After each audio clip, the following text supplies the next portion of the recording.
গতকাল ভর সন্ধে একেবারে গোল পার্কের কাছে দুষ্কৃতী তাণ্ডব চলল, গুলি বোমা মারা হলো, একজন গুলিবিদ্ধ পর্যন্ত হয়েছেন, 10 জন গ্রেফতার হয়েছে ঘটনা। আমাদের প্রতিনিধি আবির দত্ত সরাসরি রয়েছেন আমাদের সঙ্গে। আবির, যেভাবে সোনাপাপ্পু একেবারে 100 থেকে 150 জন তার সাগরেদ নিয়ে রীতিমতো তাণ্ডব চালালো এলাকায়, ঠিক কি পরিস্থিতি তৈরি হয়েছিল এবং আজ সকাল থেকে কি ছবি?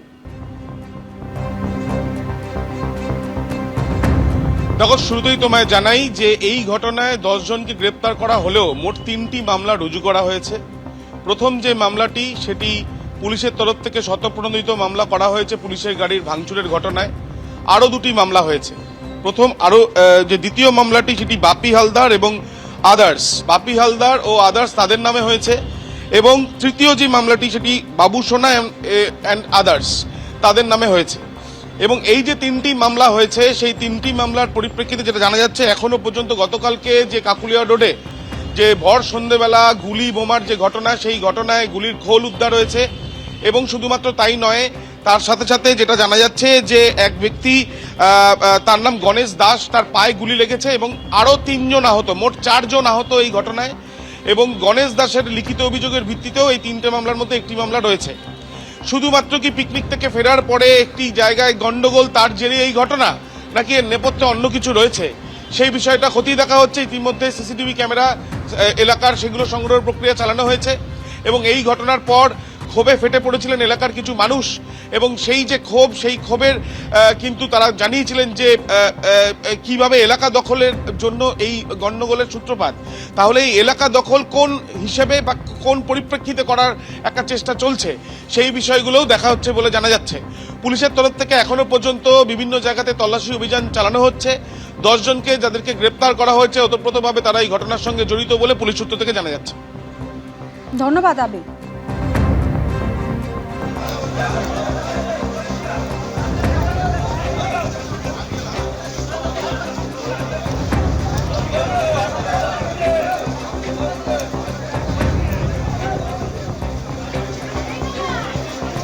গতকাল কাঁকুলিয়াতে যখন এই তাণ্ডবের পরিস্থিতি তৈরি হয়, তখন ঘটনাস্থলে পৌঁছয় রবীন্দ্র সরোবর থানার পুলিশ। ততক্ষণে দুষ্কৃতীরা চম্পট দেয়। এই ঘটনায় পুলিশের ভূমিকায় ক্ষোভ দেখান এলাকার বাসিন্দারা। ঘটনাস্থলে পৌঁছন কলকাতা পুরসভার 90 নম্বর ওয়ার্ডের তৃণমূল কাউন্সিলর চৈতালি চট্টোপাধ্যায় এবং 91 নম্বর ওয়ার্ডের তৃণমূল কাউন্সিলর বৈশানর চট্টোপাধ্যায়। তারাও স্থানীয় মানুষদের বিক্ষোভের মুখে পড়ে।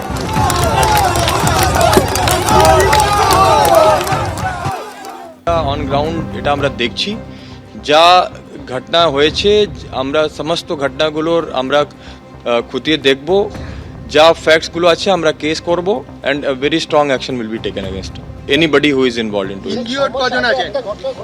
হ্যাঁ, 6 মাস আগে একটা ঘটনা ঘটেছিল একই রকম, সেক্ষেত্রেও সোনাপাপ্পুর নাম উঠে আসছিল। আজও যে ঘটনা ঘটেছে সেক্ষেত্রেও ক্রিমিনাল সোনাপাপ্পুর নাম উঠে আসছে। যাদেরও নাম এর মধ্যে যাদের নাম আসছে, মানে আমরা সমস্ত ফ্যাক্টুয়াল ইনকোয়ারি করে আমরা দেখব, যে এর মধ্যে জড়িত থাকবে তাদের এগেইনস্টে স্ট্রং লিগ্যাল অ্যাকশন হবে। ইনজিওর্ড কজন আছেন? ইনজিওর্ড এখন আমরা ঘটনাগুলো দেখছি। এখন আমরা যে আপাতত পেয়েছি 2 জন ইনজার্ড আছে, তাদেরকে আমরা এখান থেকে মেডিকেল অ্যাটেনশনের জন্য শিফট করা হয়েছে। কোন হসপিটাল? এখন সমস্ত ঘটনাগুলো, এখন তো আমি জাস্ট এসছি, তো আমাকে তো একটু সমস্ত ফ্যাক্টসগুলো যাচাই করতে হবে। Have a stock of the situation. আমি প্রত্যেকটা জিনিস দেখছি, দেখে আমরা যে ফ্যাক্টসগুলো কালেক্ট করছি তার উপরে আমরা স্ট্রং লিগ্যাল অ্যাকশন। গতবার বিহারের বিধানসভা নির্বাচনের আগে বাজেটে সে রাজ্যের জন্য বরাদ্দের ঝুলি উপুর করেছিল মোদী সরকার, আর এবার ভোট পশ্চিমবঙ্গে। তার আগে এ রাজ্যের ঝুলি কি ভরল, তা নিয়ে শুরু হয়ে গিয়েছে রাজনৈতিক চর্চা। বিভিন্ন মহলে এই প্রশ্ন উঠছে, ভোটের আগে বিহারকে যে গুরুত্ব নরেন্দ্র মোদী দিয়েছিলেন, এ রাজ্যকে কি তা দিলেন না? Establish new dedicated freight corridors connecting Dankuni in the east to Surat in the west. টোটালটাই মিথ্যে কথার ফুলঝুরি, হামটি ডামটি বাজেট। आज का बजट ऐतिहासिक है। 85 মিনিট খালি হাঁটবুকে কাটিয়ে দেওয়া হয়েছে। এই বাজেট উন্নয়নের বাজেট।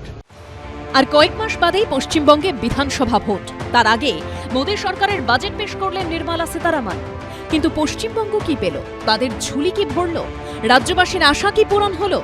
বাজেটে পশ্চিমবঙ্গের প্রাপ্তির ডিভিডেন্ড কি ভোটে পাবে রাজ্য বিজেপি, নাকি বাজেট অসন্তোষকে হাতিয়ার করে বিজেপিকে আরও চেপে ধরবে তৃণমূল? এই বাজেট পশ্চিমবঙ্গকে ভবিষ্যতে বিকশিত করবে।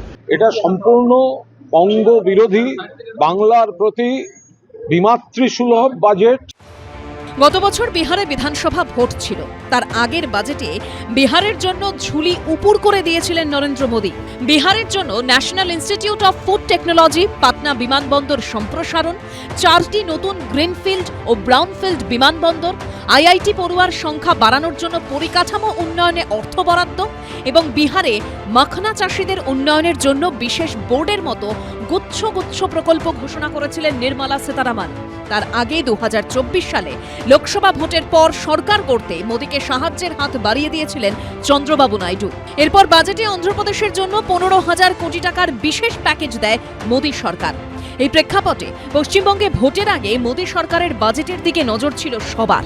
চোখে পড়ার মতো প্রকল্প বলতে বাংলা পেল Varanasi Siliguri high speed rail corridor, Dankuni Surat cargo freight corridor আর দুর্গাপুরের শিল্প করিডোর।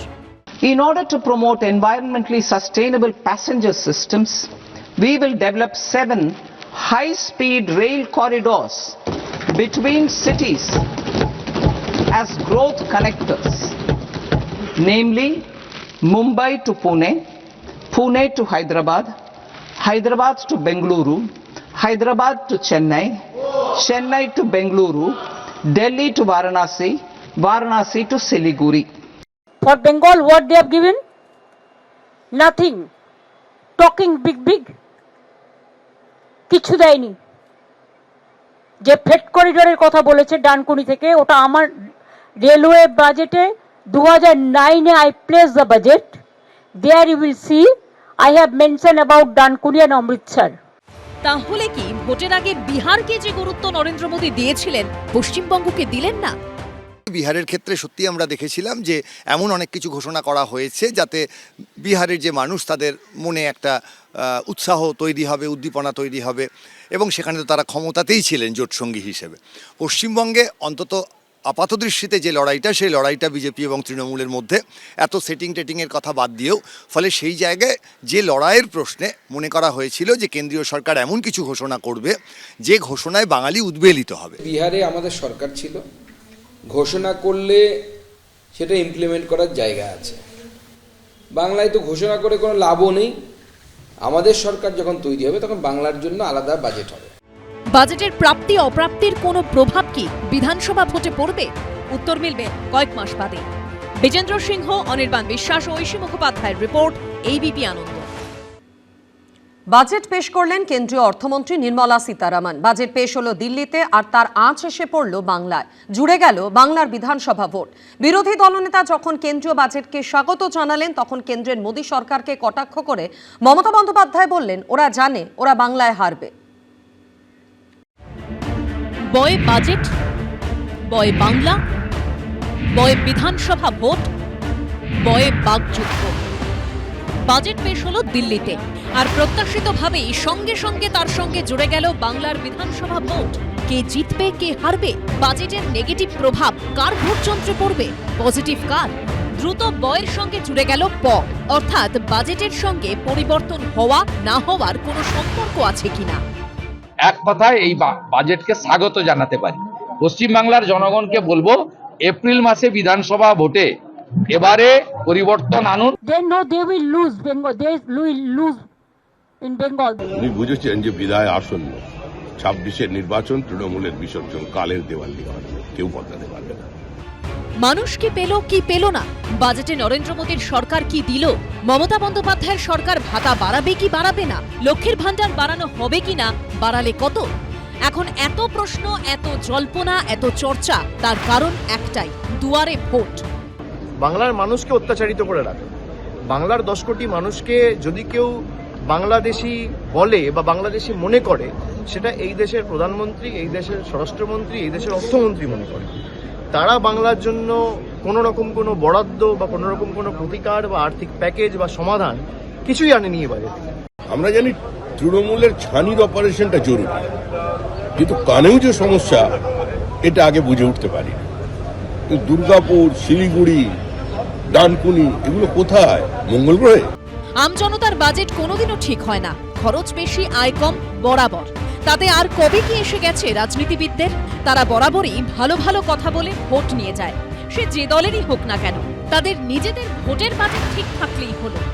আশা করেছিলাম অন্তত 4-5 বার বাংলার নামটা শুনবো বা বিটা শুনবো, সেটাও শুনতে পারিনি।